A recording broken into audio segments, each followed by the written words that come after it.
అయితే దీని వెనకాల ఫర్దర్‌గా వాళ్ళ యొక్క మోటో ఏంటి? ఇంటెన్షన్ ఏంటి? ఇంకా ఏ ఉగ్రవాద సంస్థ కూడా దీన్ని ప్రకటించుకోలేదండి ఇంకా. అయితే రీసెంట్‌గా జైషే మహమ్మద్ గనక మనం చూసినట్లయితే, జైషే మహమ్మద్ మాత్రం మా చీఫ్ మౌలానా మసూద్ అజార్ చనిపోయినందుకు, వాళ్ళ కుటుంబ సభ్యులు చనిపోయినందుకు ఖచ్చితంగా మేము బదలా తీర్చుకుంటాము. అంటే దానికి రివెంజ్ రివెంజ్ తీర్చుకుంటాము అని తీసుకుంటాం. చెప్పేసి స్టేట్మెంట్ ఇవ్వడం జరిగిందండి.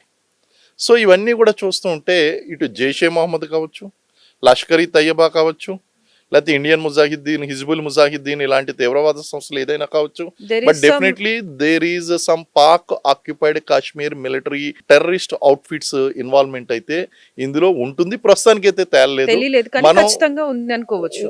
ఖచ్చితంగా తేలుతుందండి. తర్వాత ఫర్దర్ ఇన్వెస్టిగేషన్‌లో అది తేలుతుంది. దీని యొక్క ఇంటెన్షన్స్, మోటివ్స్ అనేటువంటివి మన యొక్క ఇంటెలిజెన్స్ అధికారులు రా they will do their operations.